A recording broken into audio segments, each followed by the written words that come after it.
માહિતી ગુજરાત. નમસ્કાર. આજના વર્ચ્યુઅલ ટ્રેનિંગ ક્લાસરૂમમાં આપ સૌનું હાર્દિક સ્વાગત છે. આજે હું આઈટીઆઈમાં ચાલતા ટ્રેડ આરએફએમમાં લેસન રિલે વિશેનું આપને તાલીમસહ માહિતી આપીશ. તો રિલે એટલે શું? તો કોઈ પણ ઇલેક્ટ્રિક સર્કિટ હોય એ ઇલેક્ટ્રિક સર્કિટમાં કોઈ પણ આપણે ઇક્વિપમેન્ટ યુઝ કરતા હોઈએ તો એ ઇક્વિપમેન્ટમાં ચોક્કસ વોલ્ટેજ અથવા કરંટ અથવા તાપમાનની લિમિટ ફિક્સ હોય છે કે કોઈ પણ વસ્તુ એની રેન્જની અંદર જ કાર્ય કરી શકતી હોય છે. જો વોલ્ટેજ કરંટ અથવા તાપમાનનું મૂલ્ય એની રેન્જ કરતાં વધી જાય અથવા ઘટી જાય તો ઇક્વિપમેન્ટને નુકસાન થાય, શોર્ટ સર્કિટ થાય અથવા ઇક્વિપમેન્ટ બળી જાય, એ બધા ચાન્સીસ રહેતા હોય છે. હવે એવી વસ્તુ ના થાય અથવા ઇક્વિપમેન્ટને આપણે વીજ સપ્લાયના ફ્લક્ચ્યુએશનથી બચાવવું છે તો એ સમયે એને બચાવવા માટે એક પ્રોટેક્ટિંગ ડિવાઇસ તરીકે આપણે રિલેનો ઉપયોગ કરતા હોઈએ છીએ. તો રિલે શું વસ્તુ છે એ વસ્તુનો આપણે ડીપમાં અભ્યાસ પ્રેઝન્ટેશન દ્વારા કરીએ. તો રિલે એટલે શું? પહેલો પ્રશ્ન. તો રિલે એક એવી સ્વિચ છે કે જેના દ્વારા ઓક્ઝિલરી સર્કિટને નક્કી કર્યા મુજબ મેઇન સર્કિટમાં ઓપન અથવા ક્લોઝ કરી શકાય છે. હવે ઓક્ઝિલરી સર્કિટ અને મેઇન સર્કિટ એટલે શું? તો એ વસ્તુ આપણે ફિગર દ્વારા જોઈશું કે અહીંયા તમને એક સર્કિટ ડાયાગ્રામ આપેલો છે.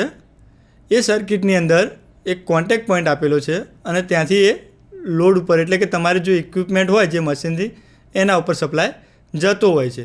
અહીંયા એક પ્લન્જર આપેલું છે, પ્લન્જર ઉપર વાઇન્ડિંગ કરેલું છે અને એ વાઇન્ડિંગને તમારો જે સપ્લાય આપણે ઇક્વિપમેન્ટની અંદર વાપરીએ છીએ એ જ સપ્લાયનો સોર્સ તમને રિલેમાં અથવા વાઇન્ડિંગમાં આપેલો હોય છે. હવે જ્યારે આપણે અહીંથી સપ્લાય સ્ટાર્ટ કરીશું તો એ સપ્લાય રિલેની સર્કિટમાં પણ જશે અને બીજો એક આપણી મેઇન સર્કિટમાં પણ જશે. હવે જ્યારે રિલે એનર્જાઇઝ થશે અહીંયા એટલે કે સર્કિટની અંદર જ્યારે વિદ્યુત પ્રવાહ પસાર થશે ત્યારે આ પ્લન્જર જે છે એમાં મેગ્નેટિક ફિલ્ડના કારણે ઉપરનું પ્લન્જર આકર્ષાઈ અને નીચેના પ્લન્જર સાથે ચોંટી જશે અને એ પ્લન્જર સાથે ચોંટશે એટલે અહીંયા આ સર્કિટ પૂર્ણ થશે. સર્કિટ પૂર્ણ થાય એટલે આપણો જે વિદ્યુત પ્રવાહ છે એ લોડ એટલે કે ઇક્વિપમેન્ટ સુધી પહોંચશે. આ આપણી પાવર સર્કિટ, આર્મેચર, આ વાઇન્ડિંગ, પ્લન્જર અને આ સ્વિચ આપેલી છે રિલેની. હવે જ્યારે તમે સપ્લાય અહીંથી પસાર કરો એ સપ્લાયની વેલ્યુ જો તમારી ડિઝાયર લિમિટની અંદર નહીં હોય અથવા લિમિટથી વધી જશે અથવા ઘટી જશે તો આ પ્લન્જર અને ઇલેક્ટ્રિક વાઇન્ડિંગ દ્વારા આ રિલે એ સર્કિટને અહીંથી બ્રેક કરશે, ઓપન અથવા ક્લોઝ કરશે. બરાબર? તો આ થઈ રિલે વિશેની જનરલ માહિતી. હવે રિલેનો કાર્ય સિદ્ધાંત.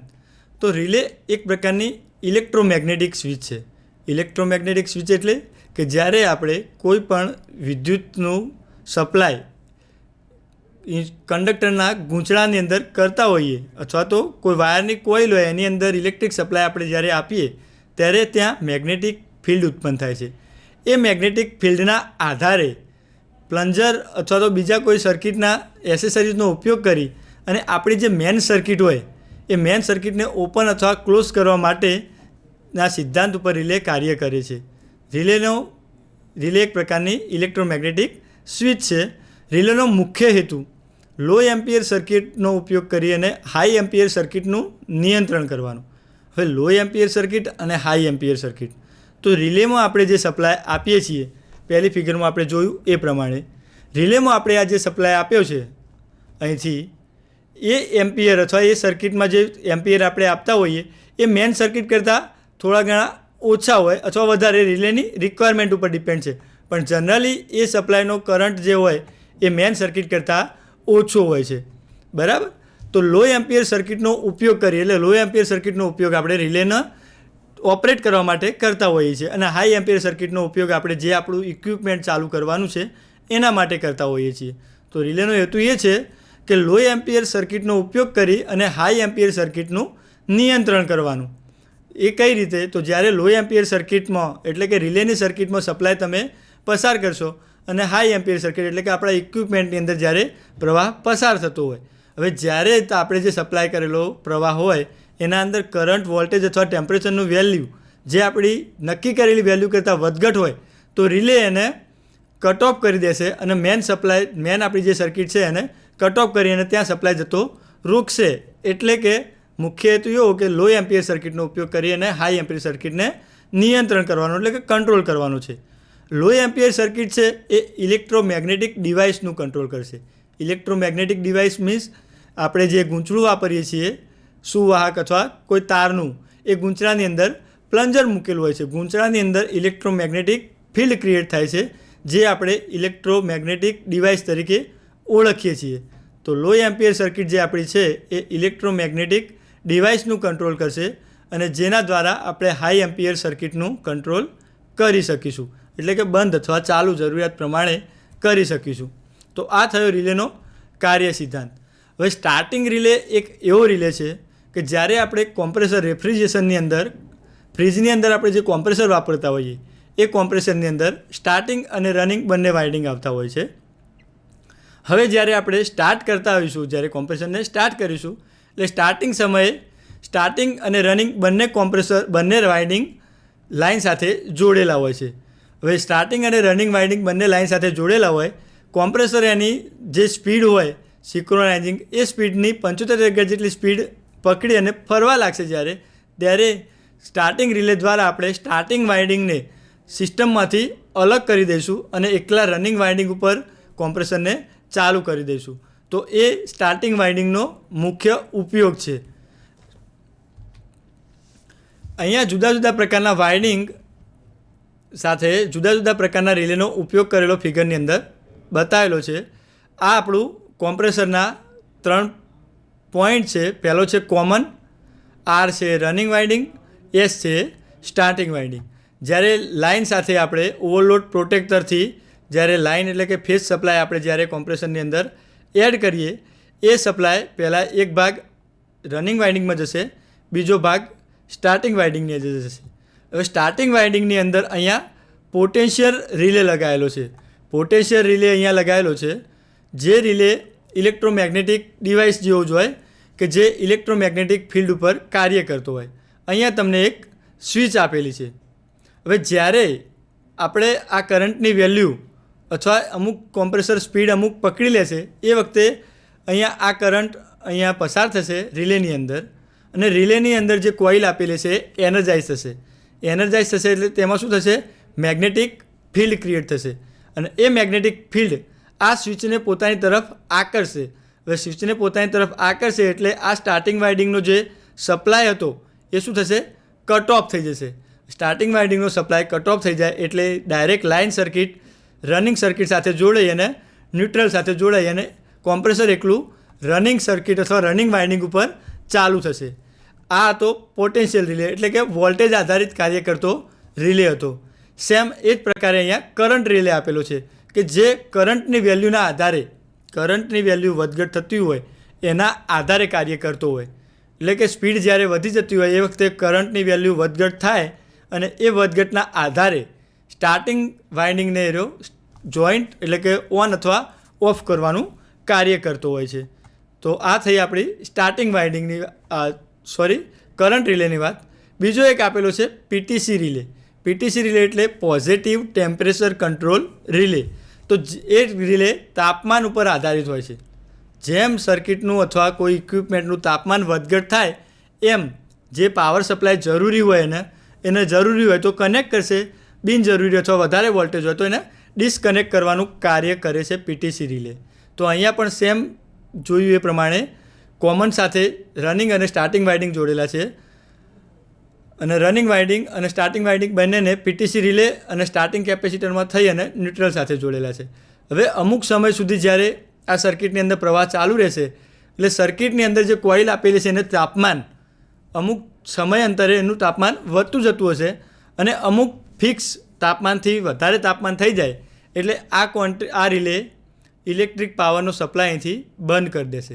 ઇલેક્ટ્રિક પાવરનો સપ્લાય અહીંથી બંધ કરશે એટલે સ્ટાર્ટિંગ વાઇન્ડિંગ અંદરથી બાયપાસ થઈ જશે અને ડાયરેક્ટ કોમ્પ્રેસર રનિંગ વાઇન્ડિંગ ઉપર ચાલુ થઈ જશે.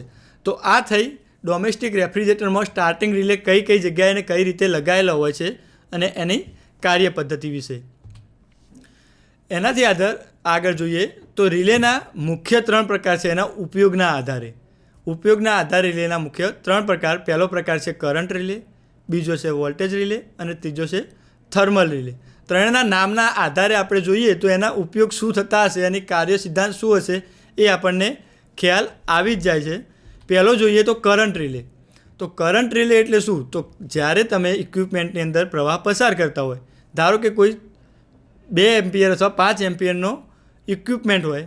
હવે 5 એમ્પિયરના ઇક્વિપમેન્ટની અંદર તમે જ્યારે સપ્લાય પસાર કરશો, હવે જો 5 એમ્પિયર કરતાં કરંટની વેલ્યુ વધી જાય અથવા ઘટી જાય તો ઇક્વિપમેન્ટને નુકસાન થવાની શક્યતા હોય.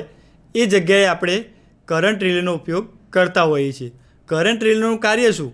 તો કરંટ રિલેની રેન્જ ફિક્સ કરેલી હોય આપણે પહેલાં, કે જે 5 એમ્પિયરથી પ્રવાહ વધી જાય અથવા ઘટી જાય તો આ જે તમારી જે સર્કિટ છે એને ઓપન અથવા ક્લોઝ કરવી પડે એ પ્રમાણેનું કાર્ય અહીંથી કરશે. એની અંદર આ પ્રકારના આ રિલેની વાઇન્ડિંગ આપેલું છે, એની અંદર પ્લન્જર આપેલું છે. પ્લન્જરની જે મૂવમેન્ટ હોય અથવા કોરની અંદર જે મેગ્નેટિક ફિલ્ડ ક્રિએટ થાય એના આધારે આ સ્વિચ ઓન અથવા ઓફ થશે. અત્યારે હાલ આ સ્વિચ ઓફ પોઝિશનમાં છે.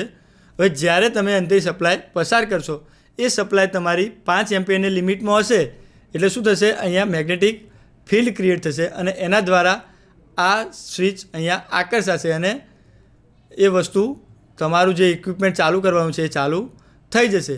હવે કરંટ વેલ્યુની અંદર વધઘટ થાય તો મેગ્નેટિક ફિલ્ડ જે ક્રિએટ થાય છે એ ઓન અથવા ઓફ થશે અને ઓન ઓફ થાય છે મેગ્નેટિક ફિલ્ડ, એના આધારે આ સ્વિચ ઓન અથવા ઓફ થશે અને તમારા જે ઇક્વિપમેન્ટ આપેલું છે હાઈ કરંટ ડિવાઇસ, તમારું જે ડિવાઇસ તમે જે ઇક્વિપમેન્ટ ચાલુ અથવા બંધ કરવાનું છે એ ઇક્વિપમેન્ટને કરંટ રિલેના આધારે ચાલુ અથવા બંધ કરી શકીએ છીએ. તો આ થયો કરંટ રિલેનો સિદ્ધાંત. એનાથી બીજો રિલે જોઈએ તો વોલ્ટેજ રિલે. તો વોલ્ટેજ રિલેને બીજું નામ પોટેન્શિયલ રિલે તરીકે પણ ઓળખવામાં આવે છે. વોલ્ટેજ રિલે એ વોલ્ટેજની રેન્જ ઉપર કાર્ય કરે છે. ધારો કે કોઈ વસ્તુને તમારે 7 વોલ્ટની બેટરી હોય, 7 વોલ્ટની બેટરીને 7 વોલ્ટેજથી વધઘટ અથવા 7 વોલ્ટથી વધી જાય તો એ બેટરીથી ચાલતા સાધનને નુકસાન થવાની સંભાવના હોય, તો એ જગ્યાએ વોલ્ટેજ રિલેનો ઉપયોગ કરવામાં આવતો હોય છે. વોલ્ટેજ રિલે 2 પ્રકારના હોય, અંડર વોલ્ટેજ અને over voltage relay. Under voltage relay એટલે વોલ્ટેજની વેલ્યુ ઘટી જવાથી કોઈ વસ્તુ બળી જવાના ચાન્સીસ હોય.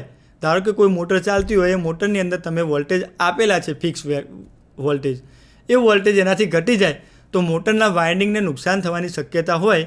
એ જગ્યાએ વોલ્ટેજ રિલેનો ઉપયોગ કરવામાં આવે છે. હવે અંડર વોલ્ટેજ રિલે એટલે કે વોલ્ટેજની વેલ્યુ જે તમને ફિક્સ કરેલી છે એનાથી વોલ્ટેજ ઘટી જાય તો એ રિલે જે સર્કિટ છે એને કટ કરશે અને ઇક્વિપમેન્ટને વોલ્ટેજની વધઘટથી થતા નુકસાન દ્વારા બચાવી લેશે. એ જ રીતે ઓવર વોલ્ટેજ રિલે. તો ઓવર વોલ્ટેજ રિલે એટલે જે વોલ્ટેજની રેન્જ ઇક્વિપમેન્ટ માટે ફિક્સ થઈ છે એનાથી થોડો ઘણો વોલ્ટેજ ઘટી જાય તો ઇક્વિપમેન્ટને કંઈ ખામી આવવાની શક્યતા ના હોય, પણ એ વોલ્ટેજની રેન્જથી અપર વોલ્ટેજ જો ઇક્વિપમેન્ટની અંદર દાખલ થાય તો એને ઇક્વિપમેન્ટના વાઇન્ડિંગને અથવા ઇક્વિપમેન્ટને નુકસાન થવાની શક્યતા હોય. એ જગ્યાએ ઓવર વોલ્ટેજ રિલેનો ઉપયોગ કરવામાં આવતો હોય છે. તો આ થયા વોલ્ટેજ રિલેનો પ્રકાર. વોલ્ટેજ રિલેના મુખ્ય 2 પ્રકાર, અંડર વોલ્ટેજ રિલે અને ઓવર વોલ્ટેજ રિલે.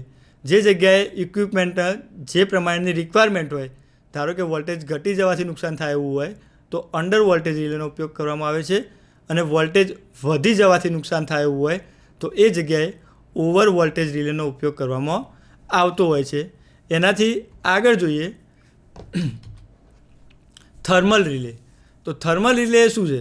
તાપમાનના આધારે કાર્ય કરતો રિલે છે. તાપમાનના આધારે કાર્ય કરતો રિલે એટલે એની અંદર એક બાય મેટાલિક એલિમેન્ટ આપેલી હોય છે. બાય મેટાલિક એલિમેન્ટ એ તાપમાનને સેન્સ કરે છે અને તાપમાનના આધારે અથવા તાપમાન વધી જાય અથવા ઘટી જાય એની આધારે એ કોન્ટેક્ટને બ્રેક અથવા ઓન કરતી હોય છે. બાયોમેટ્રિક રિલે તાપમાન ઉપર આધારિત તાપમાનના આધારે સંચાલિત થતી હોય છે. જો તાપમાન એમાં વધી જાય તો એ મેટલનું જે સ્ટેટ પોઝિશનમાં હોય તો એ બેન્ડ થઈ જતી હોય, બેન્ડ થાય એટલે સામેનો જે કોન્ટેક્ટ સાથે કનેક્ટેડ હોય એ ડિસ્કનેક્ટ થાય અને તમારું જે ઇક્વિપમેન્ટ હોય એના મેન સપ્લાયથી ઓન અથવા ઓફ કરે છે. થર્મલ રિલે એટલે કે આપણે રેફ્રિજરેશનની અંદર થર્મલ રિલેનો એક પ્રકાર હોય છે થર્મોસ્ટેટ સ્વિચ. થર્મોસ્ટેટ સ્વિચનો ઉપયોગ આપણે થર્મલ રિલે તરીકે પણ કરતા હોઈએ છીએ કે જે કોમ્પ્રેસરને ફ્રીજના અંદરના તાપમાનના આધારે ચાલુ અથવા બંધ કરે છે. આપણે જે ડોમેસ્ટિક રેફ્રિજરેટર આપણે ઘરે યુઝ કરતા હોઈએ છીએ એ ફ્રીજની અંદર તાપમાનની લિમિટ મૂકવા માટે થર્મોસ્ટેટ સ્વિચનો ઉપયોગ થાય. તો હવે તાપમાન ધારો કે અંદરનું મેન્ટેન કરવું હોય, આપણે 0 ડિગ્રી મેન્ટેન રાખવું છે, તો થર્મોસ્ટેટને 0 ઉપર સેટ કરેલો હોય. હવે જ્યારે તમે અંદરથી ઇલેક્ટ્રિક સપ્લાય પસાર થાય થર્મોસ્ટેટની અંદરથી, એ કન્ટિન્યુઅસ સપ્લાય ચાલુ રહેતો હોય, કોમ્પ્રેસર પણ ચાલુ હોય, કોમ્પ્રેસર દ્વારા રેફ્રિજરન્ટને સિસ્ટમની અંદર ફેરવવામાં આવતો હોય અને એનાથી કુલિંગ ઇફેક્ટ પ્રોડ્યુસ થતી હોય. હવે કુલિંગ ઇફેક્ટના લીધે રેફ્રિજરેટરના કેબિનેટનું અંદરનું તાપમાન 0 ડિગ્રી પહોંચી જાય. હવે 0 ડિગ્રી પહોંચી જાય ત્યારે શું થશે, જે થર્મોસ્ટેટ સ્વિચ છે એ ઓપરેટ થશે અને જે બે કોન્ટેક આપેલા હશે એની વચ્ચે, કે જે કોન્ટેકના કારણે કોમ્પ્રેસર સાથેની સર્કિટ પૂરી થતી હશે, એ કોન્ટેકને બ્રેક કરશે અને એ બ્રેક કરશે એટલે શું થશે, કોમ્પ્રેસર ઓટોમેટિકલી બંધ થઈ જશે. કોમ્પ્રેસર બંધ થશે, 0 ડિગ્રી તાપમાન તમારું મેન્ટેન થઈ ગયું. હવે જ્યારે 0 ડિગ્રી કરતાં તાપમાન હવળે વધી જતું છે, ધીરે ધીરે વધી જઈને તાપમાન ધારો કે 1 ડિગ્રી 2 ડિગ્રી આવ્યું. હવે થર્મોસ્ટેટની લિમિટ ધારો કે તમે મૂકેલી હોય અપર તાપમાનમાં 3 ડિગ્રીની, તો 3 ડિગ્રી જ્યારે તાપમાન પહોંચી જશે ત્યારે પાછું થર્મોસ્ટેટ સ્વિચ જે હશે એ તમારા જે બે પોઈન્ટ બ્રેક થયેલા છે જેને ક્લોઝ કરશે એટલે કોમ્પ્રેસર પાછું ફરીથી સ્ટાર્ટ થઈ જશે. કોમ્પ્રેસર સ્ટાર્ટ થશે એટલે કુલિંગ ઇફેક્ટ પાછી પ્રોડ્યુસ થવાની ચાલુ થઈ જશે અને એના આધારે રેફ્રિજરેટરના તાપમાનનું સંચાલન થતું હોય છે. થર્મલ રિલેની અહીંયા તમને એક આકૃતિ બતાવેલી છે. નોર્મલ ઓપરેશનની પોઝિશનમાં આ થર્મલ રિલેની અંદર બાયમેટાલિક આ સ્ટ્રીપ આપેલી છે, આ હીટર સ્ટ્રીપ છે અને અહીંથી આ સર્કિટમાંથી પ્રવાહ પસાર થઈ અને અહીંથી એ સિસ્ટમની અંદર જતો હોય છે. આ થઈ તમારી નોર્મલ પોઝિશનની અંદર. હવે જ્યારે નોર્મલ પોઝિશનમાં અહીંથી સપ્લાય પસાર થતો હોય, આ તમારી હીટિંગ સ્ટ્રીપ છે એની અંદરથી કરંટ પસાર થતો હોય. કરંટ પસાર થતો હોય એટલે શું થાય, વાયરનું હીટિંગ થતું હોય. હીટિંગના કારણે આ હીટર સ્ટ્રીપથી કોન્ટેક્ટમાં રહેલી બાયમેટાલિક સ્ટ્રીપના તાપમાન અંદર ફેરફાર થતો હોય. હવે તાપમાનની અંદર ફેરફાર થાય એટલે શું થશે, બાયમેટાલિક જે સ્ટ્રીપ આપેલી છે એ મેટાલિક સ્ટ્રીપ ગરમ થશે અને ગરમ થવાના કારણે બેન્ડ થશે. બેન્ડ થશે એટલે શું થશે, અહીંયા ટ્રિગર જે આપેલી છે અથવા આપણો કોન્ટેક્ટ પોઈન્ટ જે પહેલાં આપેલો હતો અહીંયા એ ડિસ્કનેક્ટ થશે અને સર્કિટ અહીંથી બ્રેક થઈ જશે. તો આ રીતે થર્મલ રિલે કાર્ય કરતો હોય છે. તો આ થઈ રિલે વિશેની માહિતી. હવે રિલેના અંતર્ગત આપણે ક્વેશ્ચન આન્સરિંગ જોઈએ તો જનરલી ઇલેક્ટ્રિક રિલેના મુખ્ય પ્રકાર કેટલા હોય, તો ઇલેક્ટ્રિક રિલેના મુખ્ય પ્રકારો છે 2. એક છે ઇલેક્ટ્રોમેગ્નેટિક રિલે અને બીજો છે થર્મલ રિલે. હવે ઇલેક્ટ્રોમેગ્નેટિક રિલે અને થર્મલ રિલે એ એના ઉપયોગના આધારે અલગ અલગ ભાગ પાડેલા છે. જનરલી આપણે સિસ્ટમમાં જોઈએ તો 3 પ્રકાર હોય, વોલ્ટેજ રિલે, કરંટ રિલે અને ત્રીજો છે થર્મલ રિલે. હવે કરંટ રિલેના પાછા બીજા 2 પ્રકાર હોય છે, અપર લિમિટ કરંટ રિલે અને લોઅર લિમિટ કરંટ રિલે. તો રિલેનો ઉપયોગ કઈ રીતે થાય, તો અપર લિમિટ અથવા લોઅર લિમિટ કરંટ રિલેને સર્કિટની સાથે જોડેલો હોય છે. હવે સર્કિટની અંદર કરંટની વધઘટ થાય જે પ્રમાણે એ રિલે સર્કિટની જે મેન સર્કિટ હોય એને ઓપન અથવા ક્લોઝ કરવાનું કાર્ય કરતું હોય છે. બરાબર. હવે આપણે આ જે વસ્તુ જોઈ રિલે વિશેની એનો બેઝિક વ્યૂ જોઈ લઈએ તો રિલે એક પ્રકારનું સેફ્ટી ડિવાઇસ થાય.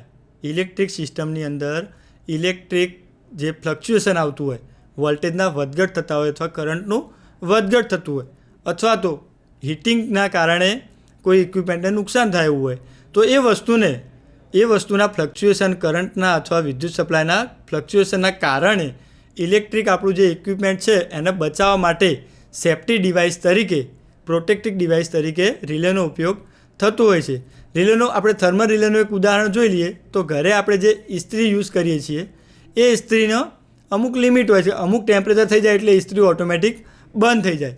તો એની અંદર પણ થર્મલ રિલે મૂકવામાં આવેલો હોય છે.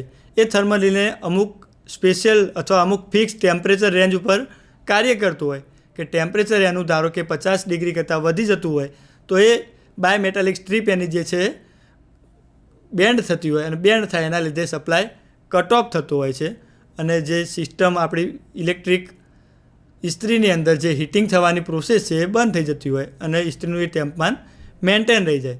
હવે જ્યારે હળવે એનું તાપમાન ઘટવા લાગે એટલે બાયોમેટાલિક સ્ટ્રીપ એની ઓરિજિનલ પોઝિશનમાં આવવાનો ટ્રાય કરશે.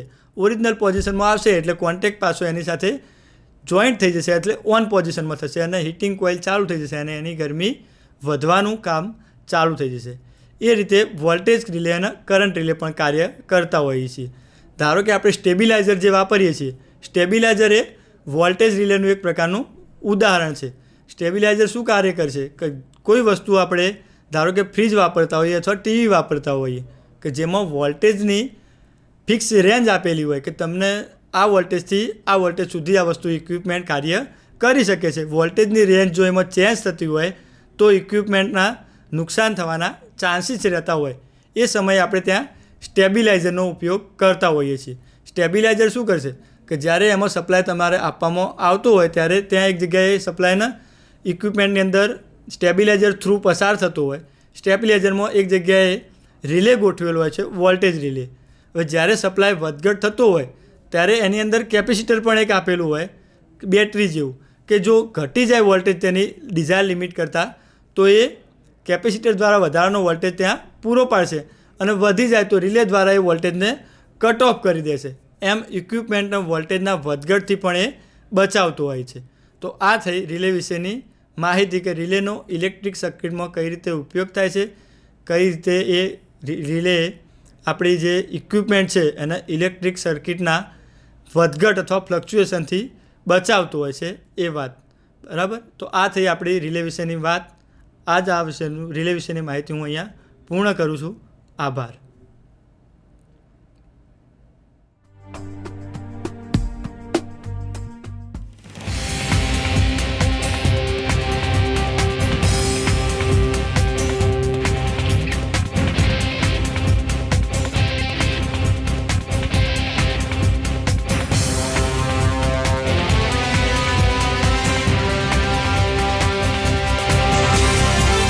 વંદે ગુજરાત.